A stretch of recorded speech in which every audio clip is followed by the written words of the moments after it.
بسم الله الرحمن الرحيم. السلام عليكم.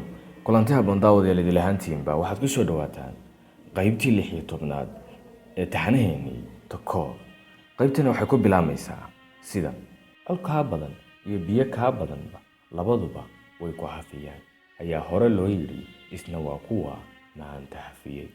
Goobta waxa soo gaaray Cayuuni aabaheed Cali Cabdillaahi ilantiisii ayuu indhaha kaga dhacay dibta ay geysatay oo dhan ayuu u sheegay Axmed walaalkii in Kaysa dilay ayuu u sheegay Kaysana xabsiga ku jiro oo dul sugay yahay qoyskii Axmed inay aad u careysan yihiin oo ayada haday qabtaan dilayaan ayuu u sheegay maxay saayada ku tiri aabo iigaha ii dilaane cod hoose ayay sidaa ku tiri aabaheed u xanaaqay oo indhaha ayuu ku dhuftay haddana war kale ayay siisay oo waxay u sheegtay Axmed in la dilay oo kulba aan la dhaafin dagaalkuna hadda bilow yahay. Arrinta Cali Cabdillaahi way ka sii neexisay korna waa u qayliyay hayooy war meesha inaga keeno oo ciidan yahub inoo diyaariya aynu isku difaacno nin ayaynu labadiisi wiilba iska raacinay. Warkii waxa ogaaday Axmed aabihii Cali Jaama meydkii wiilkiisana waa loo keenay khadar isaga oo aan doogin ayaa Axmedna la soo duldhigay caro oo dhan ayaa isugu timi. intii hore dagaaldoon ma ahayn haddase isagaaba hubka doonta leh qabyaalada wuu nacbaa imikase isagaa leh reer qunyar socdow war ragga inaga dhiciyo oo inooga soo aara war hubkiina doonta war cadowga inooga heliya war fadhiga ka kaca wajigiin alla gubiya.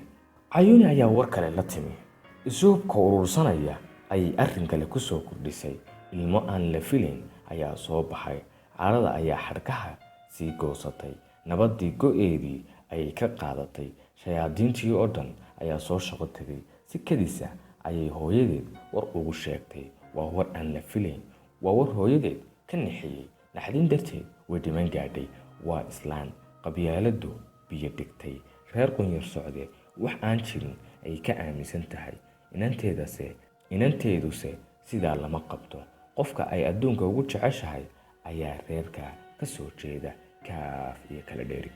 Cayuuni hooyadeed waxa ay u sheegtay in aanay keligii ahayn oo ilmi ku lamaan yahay uur leedahay.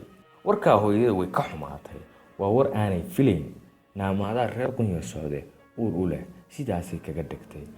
Cayuuni maxay sameeyay waxana waa wax uu qornaayo arrinka aabaheed ayaa loo sheegay sida dhalada ayuu kala daatay inta uu soo qabtay ayuu garaacay weligeed aabaheed gacan uma qaadin caawa way la yaaban tahay sida uu u dilay weligeed kumay fakarin uu ku dilay boqorada guriga ayay ahaan jirtay haddase ma taqaan waxa ay tahay.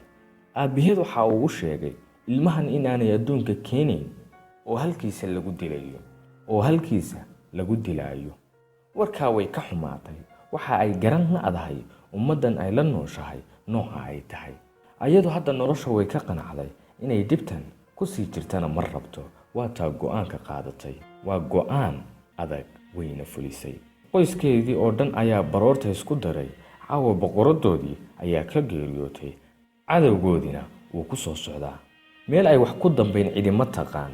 Cayuuni aabaheed caawa wuu ilmeynayaa wax badan ayuu dadka ka ilmeysiiyey haddase isaga ayay maraysaa keligii ayaa qolkeedii dhex taagan naftiisa ayuu eeda saarayaa waxa uu isleeyahay maalinkii haddaad siin lahayd waxaan oo dhan may dhaceen inantaadu farxad ayay ku noolaan lahayd. Intuu ka cararayay eedaha dadka iyo inantaada manna reer qunyar socda ayaa qaba ayuu noloshiisii oo dhan baabiyay. Cayuunina uu waayay isna col ayaa raadsanaya qof ayuu saaray dambi aanu lahayn iyo beri ayuu sidaa sameeyay haddase isaga ayaa lagu ciqaabayaa dambi uu galay. Imika ayuu leeyahay ummad Soomaali ah oo walaala ayaynu nahay si cidna ka dhageysan mayso.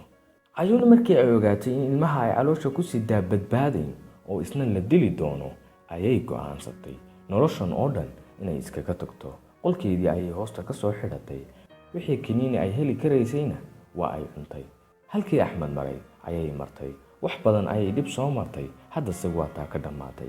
Cayuuni dhimashadeedu dagaalkii ayuu wadada u sii xaadhay labadii dhan way isu hub urursadeen waa qolo naftooda badbaadinaysa iyo qolo aargoosanaysa. maxaase intaa kadib dhacay qaladka yaa leh Cayuuni maxaa ciilka loo baday Axmed se maxaa lagu dilay?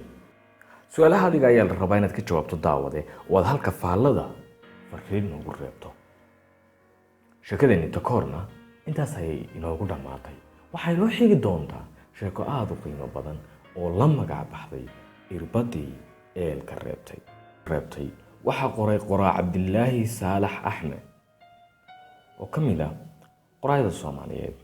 waana sheeko runtii aada u murugo badan isla markaana ka hadlaysa xaalado waaqici ah oo ka jira deegaanada Soomaalida. sheekooyinkeena badana waxay gorfayn doonaan mushkilada u jira waxaanayna tusinayaan dhibta ay leeyihiin. sheekadani waxayna tusaysaa mushkilad haysata bar ka mid ah bulshadeena, taasoo inteena kalena aynu ka indhasaabano ee la socod wanaagsan. intaynu sheekada ku kulmi doono waxaan kaga tegaynaa sidaas iyo nabadgelyo.